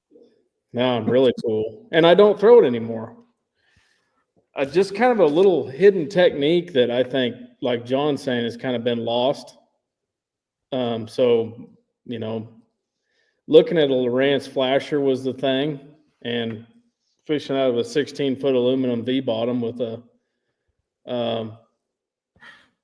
little Evinrude tiller handle motor on it, putting around Big Hill with a 6-foot spinning rod, 6-pound test, 1/8 ounce jig head, and a 3.5-inch curly tail grub, catching some serious fish. Or a bait that I lived and died with at Stockton when we lived in Webb City, a hula grub with an arky jig head. Oh yeah, Those are still Root beer. Those are still dangerous. Root beer. I mean, I remember and it's weird how baits around the country don't do the same thing. Or don't catch fish like they do in certain areas. Like, we moved from Webb City to Alabama, and I'm catching the fire out of fish on a root beer hula grub. And I don't think I ever caught one in Alabama on it. Ever. Same thing with like a wigglewort. Catch them here, go to Alabama, nothing. Yeah, it's strange to me that, that 1/8 ounce jig or 1/4 ounce jig head, just slinging that thing all over the place with a spinning rod. How many smallmouth and big largemouth I saw caught on that thing when I was younger, and then like in the years past, I fished Stockton a lot. I don't so much anymore, but I used to throw it over at Stockton a fair amount just to find numbers of fish and stuff, and I would catch them on it, and I don't throw it anymore at all. We're all going to be throwing old school stuff this weekend. Well, the one person I know that's been throwing old school stuff and won't ever quit is my team partner, because he has so much of it that I don't think he needs to buy any new stuff. Well, he has so much of cigars. Yeah, he's not afraid to lose it because he has so much of it. I mean, the short wart deal last couple weeks ago was ridiculously funny. I mean, just looking down and saying like, what's going on with that, Mark? And he's like, well, I just thought, I needed a crankbait in that color, and I knew I had a couple of those in the basement, so I just put fresh treble hooks on them, and here we go. And I'm like, okay. And then he just starts casting it and starts telling me to get the net. I'm like, gee, many Christmas. And anyways, yeah, the wigglewort thing's true. I tried it. We went to Gunnersville in April. Those rock piles offshore, it was like spotted bass haven. Nothing. No. And then you throw a green pumpkin, I was Carolina rigging a green pumpkin baby brush hog and stuff out there, and I could catch them every cast. Mm-hmm. It's weird. Make any crazy. Sense. Important tackle hookup. Pardon the interruption. Chris Johnson, if you are still watching, this is very important. in your vast inventory of ill-begotten plastics, do you have any butterscotch salt craws? Because John Stewart will purchase all of your butterscotch salt craws. I've got to say, I know the root beer hula grub was great and all, but my favorite color is a Chompers hula. I'm a real big fan of orange marmalade. Do you have one that you can show us? Because it might be black.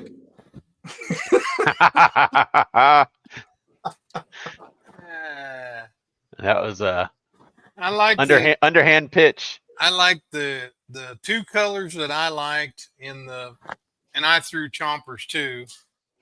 because they were just saturated in garlic. I mean, saturated. Like you open a pack. It's like chompers before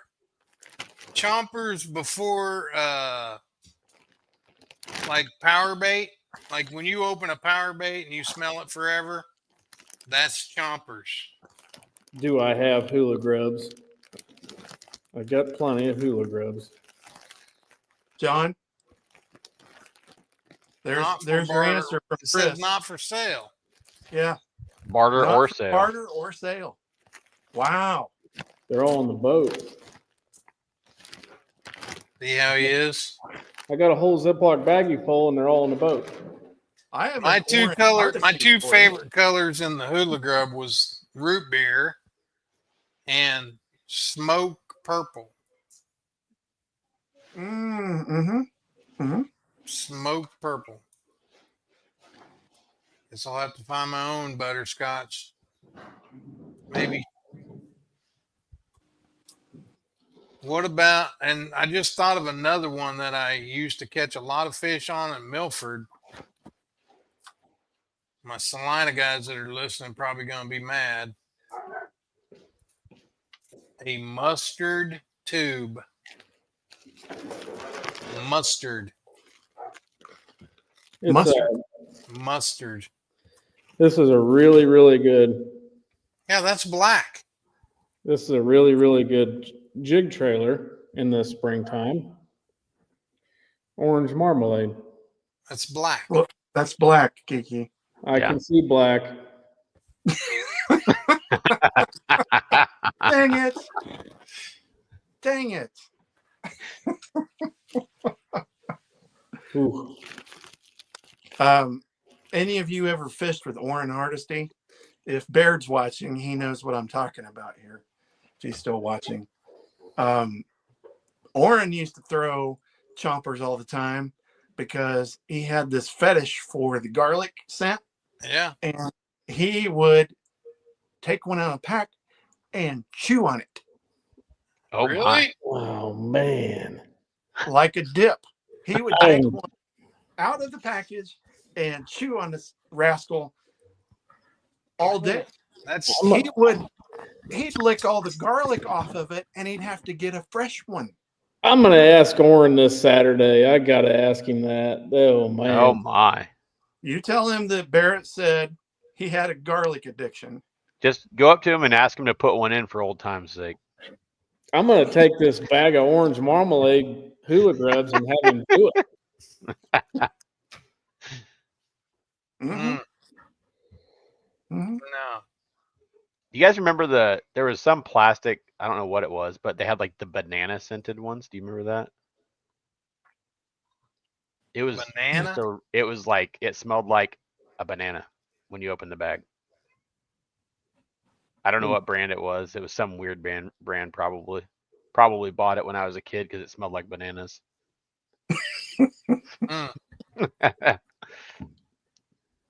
Yeah, scent's always been a buying trigger.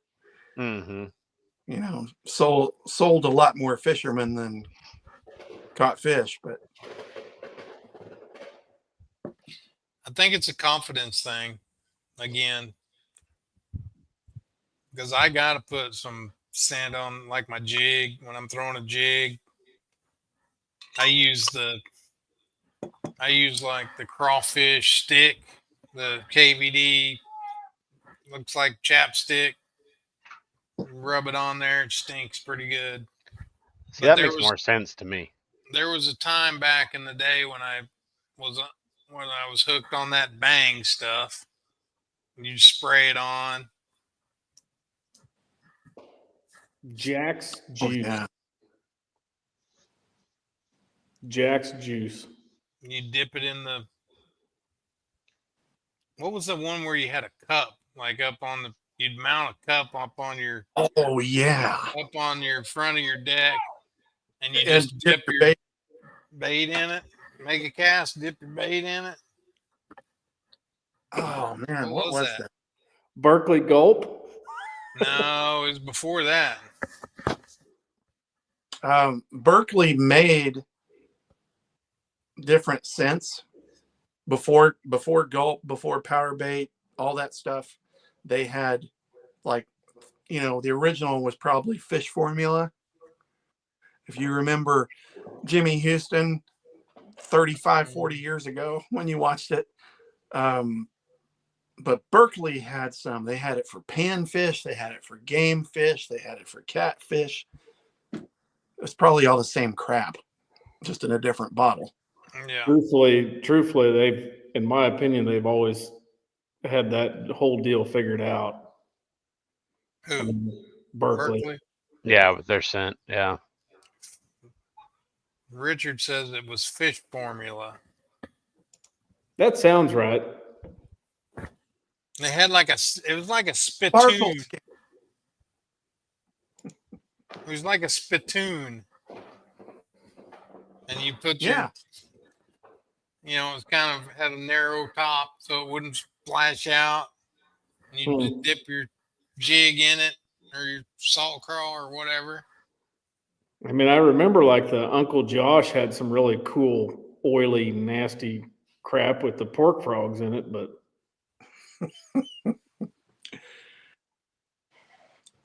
wasn't there one that it was either like a handheld sponge thing, or it was similar to that dipping pot with a sponge that you'd soak the scent into the sponge and then press it on your bait before you flipped it. I seem to remember that. Sounds like a little trick from DB right there. Yeah, that was me.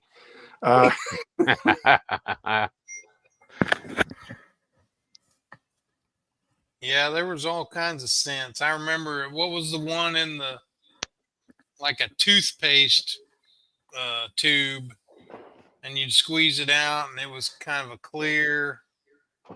Gosh, I want to say Brent Chapman was a. Oh, I know what you're talking. I don't remember the name of it though.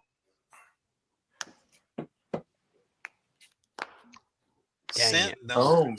Oh yeah, Chris Johnson, the old Fox, wasn't it Blue Fox? Dr. Juice. Dr. Juice.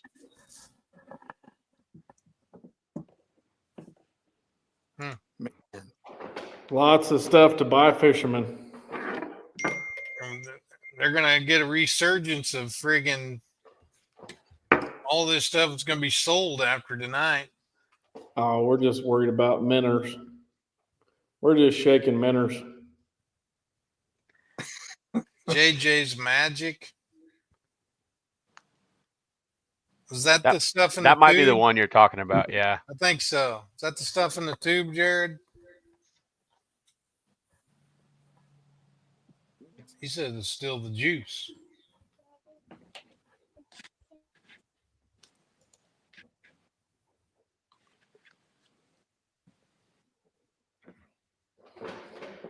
I remember Yum had some stuff in a bottle that was pretty nasty because I had to Dawn dish soap and hot water my tackle box because it went everywhere. Was it their scent? Was it licorice? Yes. Licorice? It was just Yum is licorice, basically licorice scent. It would not. It was covered all over everything, and oh man, I don't know why I just thought of this, but how many Bass Club arguments have there been over the years with spilled dip and dye? Yeah. Ruined partnerships and maybe marriages. Spilling that dye in the carpet. So I got to tell you this. I have to tell you this story, and I will absolutely not tell you the co-angler, but do we know him? He's still around. We're in the north end of the lake, and we're catching them on plastics, flipping and fripping. And I was talking. It was back when Dip and Dye came out with the markers or whatever. Not just the bottle of the stuff that had the marking pins. And he's like, yeah, I'll take that chartreuse marking pen. He's like, okay. So I hand it to him, and I saw him back there, and initially he was like holding it up in the air, and he was trying to get the tails just like willy-nilly, and he couldn't get her done. So I went back to fishing and didn't realize what he had done. He just stuck the bait on the carpet. Oh. Just started just going to town with it on the carpet. Mega strike. Sorry. That's it. Mega strike. So it had like like the whole police outline of a body laying in a parking lot, just like the phrase. It's like, oh wow, it looks just like the crow you're flipping. Oh man. Oh goodness. Spike its way of getting away from somebody spilling all their stuff in somebody's carpet. The next thing you know, their marker doing the same thing. That's what towels are for, man. I do it when I'm dipping. I always have a towel underneath.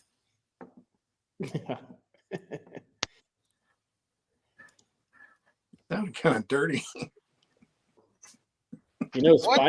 Spike it had a plastic worm for a long time.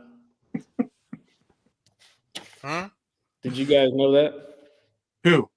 The company Spike It that had the orange, blue, red chartreuse dipping dye. They had a plastic worm for a little while. Really? It was the green pumpkin with the red whatever little bits in it. That worm, the 7-inch ribbon tail worm, was really, really good. Like really good. Interesting. I'm getting, oh goodness gracious.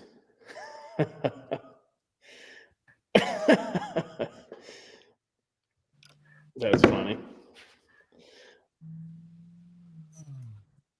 Yes, Chris Brimminger. We are definitely just old guys with all of our stuff from all the way back in the 80s. You know, that was a long time ago, DB. Yeah, it was. Brimminger. Long enough, I don't even remember the 80s. He wasn't even born in the 80s, and Kister was born in 88. Hold on. I had 6 months in the 80s. Thank you very much. I had a strong year and a half. I think I'm Jack still wearing Ward. shoes from the 80s. Who commented that?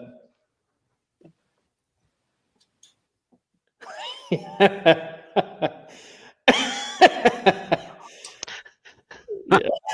That's exactly that. Pretty sure he's still around. He may not be. He's older. But Who? Jack Ward. Oh, he can't be around. It's a possible thing. There's no way. He was like 80 when I lived here the first time. He was the best. He was the best jig fisherman I've ever met in my life. There's no way the Ward brothers are still here. No way. He started off as a He'd be boater. 110. Now, I bet you he's still around. He'd be 120. Terry might know. There was, when I was here as being the tournament director, he was like the oldest guy fishing in the nation. I mean, I'm not surprised. I mean, he was like 80. He was like 80 when I was here. He's old. So you That's said 25, 30 years ago. You said the Ward brothers. Would the other one be Carl? I think so.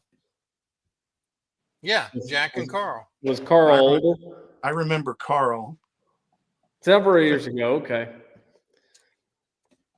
I was going to say, if that dude's still around, he's got to be well over 100. Well, he was to the point where he got rid of his boat and he was going co-angler for a long time in the club. So I told a story on him. Oh, the barter's back on, John.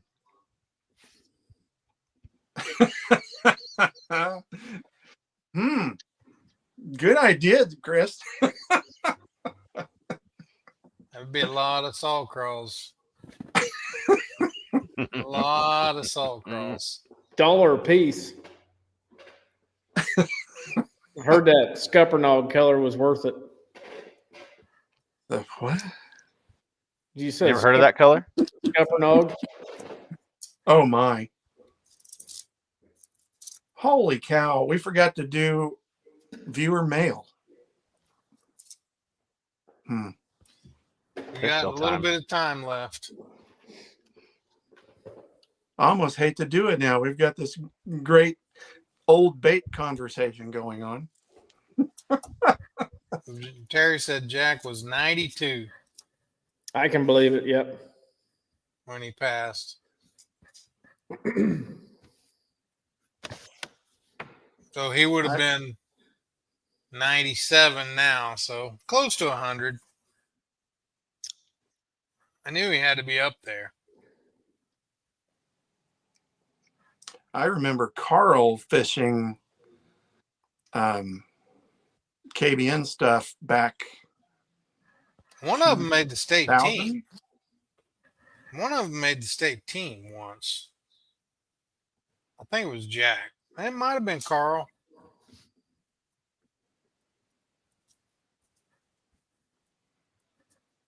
Long time ago. Man. Well, yeah, 2005 was 20 years ago. Ouch. That's Oh, you don't even know, Crank. So I've realized the levels of time as you get older. There's levels to it for sure. Definitely. Instead of trying to shut down someone, a more constructive approach is to set boundaries, redirect the conversation, and focus on your own well-being. That's what we did tonight. That's exactly what we did tonight. It's important to remember that people are entitled to their own feelings, and trying to silence them can be disrespectful.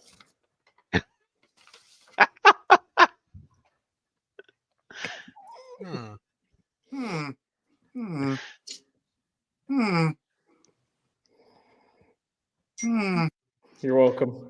I'm just impressed at Kiki's level of use of AI. I am too, to be honest. I mean, that's progress there.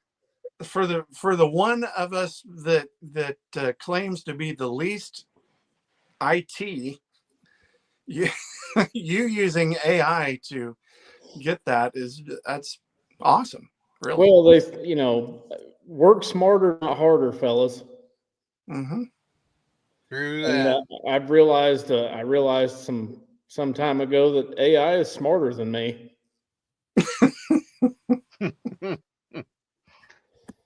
Unfortunately. That's why there are 20-year-olds making 10 grand a month using it. Mm-hmm. And 55-year-olds like me can't figure out how to do it yet. What kind of fan mail do we got? This is intriguing. Do you want to see the fan mail? Well, yes.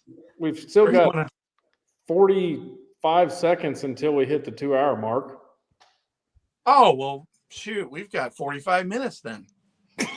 No, we don't have that much time. Well, let me grab this box real quick. Somebody's got to wake up and do a play tournament director tomorrow. I got to get up early tomorrow. Oh, yeah. I would also like to encourage our viewers, don't be afraid to send in more fan mail. Yeah, for everybody. Yeah, send something. So a whole box of it, or? Oh my, that was a big box. This box from Travis Birch. Ooh. Temptation Tackle. And it's addressed to me if it's anything good.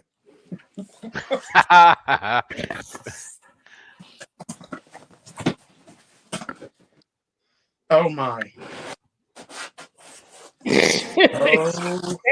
big a box do you Christmas. It's like Christmas. It is. Travis Birch. He seriously didn't. Okay, he texted me a while back. Is that a Bigfoot comforter? He was driving by this deal in Florida and saw. Yes. This Bigfoot Yes. hanging off a van.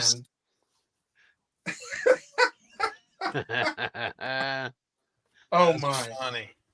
Okay, well, I'm not going to take the time to open that part. Right? Oh, there's something else in here. That That is amazing. So we'll put it up next week. on the front side of that, is that Aussie? It could be. Because it says reversible. Well, I think these two pictures. Yeah, is that Aussie? It kind of could be. It kind of looks like him. Wendy Sort alleges of. that is not going on your bed. The hell it isn't. Allegedly. Allegedly. I'm not really sure about this one. I'm not really sure what this is. Oh, it does my. have toilet paper in it, and it is a Sasquatch. An extra roll holder next to the toilet. Yeah. That is pretty pimp. That is straight pimping right there. I mean, what says bathroom comfort other than your own personal Sasquatch? That's right. Travis, thank you very much, man. I totally what in the world did I order from Temptation Tackle? You know, sometimes sober Dan is surprised what drunk Dan ordered. And it's like, what in the world did I order? That's funny. Oh, geez. Fantastic. We hit our first awkward silence. Good way to end the show. Quickly, Mr. Stewart, what are your Easter Sunday plans? Our church does a community service, so at the high school, at the Performing Arts Center. And so we invite everybody to come to that, and a big Easter egg hunt, and I'm singing in the band that day, and my mom's coming down, and so it should be good. Bree's Cool. coming down Friday night. I'm gonna go to the Good Friday service with us and leave Riggins, and then we're watching Riggins for a week. So we'll have Riggins over Easter too. Yes. Nothing like a 90-pound, 6-foot-tall dog in a camper with you. Especially in the rain. Yeah. Kiki, what are you guys doing? Got a tournament Saturday down at Grand Future Bass with Mutimus, and Sunday we will have Emily's family gathering out the lake. Oh, that'll be fun. Cool. Cranker, what are you guys doing? Going to church in the morning and then driving to El Dorado. My sister-in-law and brother-in-law just moved there, so we're doing Easter over there. And then I think that's it. I think we might be doing something at my mom's on Saturday or Friday. I don't know what day, but yeah, one of the two. We have a new, I guess, tradition, recent tradition of going to Wendy's brother's. Actually, his mother-in-law. She's the one remaining parent out of all four of us. So we go to her house and have a good time and get all the kids together. And I don't know if we'll end up going to service as a family or not. I don't know, but we may do that. Always a good time to get together with family. Yep. Mm-hmm. And, you know, for all the arguing and cussing and stuff, we are a family. We are that. Sometimes family members don't get along, especially if they have their own YouTube channel. And that's not Chris John. What's wrong with YouTube channels? Nothing. Some are just more intuitive than others. Some need a working camera. They're just simply an opinion channel. Or maybe we just need anti-social media.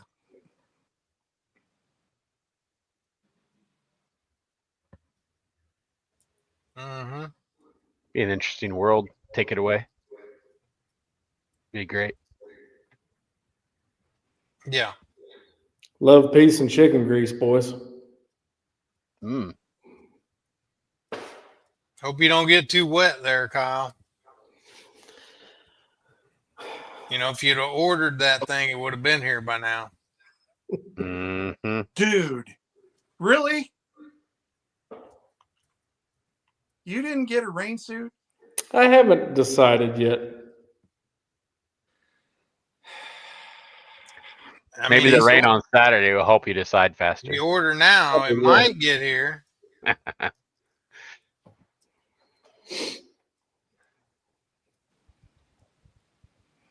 You kids. Or if I don't fish Saturday, because I'm thinking about fishing the solo casters. If I don't fish Saturday, you can borrow mine. Ooh.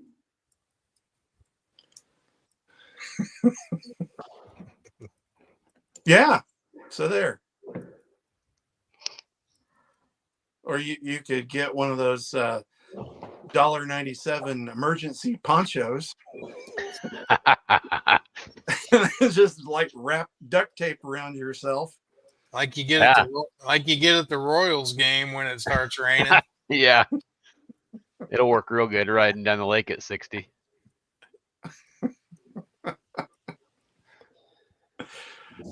What a job, guys.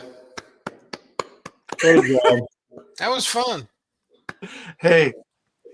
We need one of those every once in a while. Sure. Absolutely. Brief word and as we leave, I watched the Pam Martin Wells service online this morning for a little bit. The link I had, the audio was terrible. Maybe I'm just old and couldn't understand it. That's possible. But for those that don't know, Pam Martin Wells was probably the most celebrated female tournament angler in the history of the sport. And she passed from cancer last week, service today. And thoughts and prayers to her survivors and all of the lady anglers out there that she touched. And she was also very important collegiate coach for Emmanuel University. Yep. Good words from the Bass crew over the weekend. I was kind of surprised at that. So, yeah, we never know. We never know. So,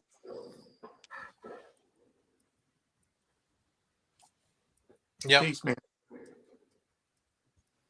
Wow, cool. I got balloons again. Guys, thanks for watching. We may have a special guest next week. Maybe. Maybe. Later.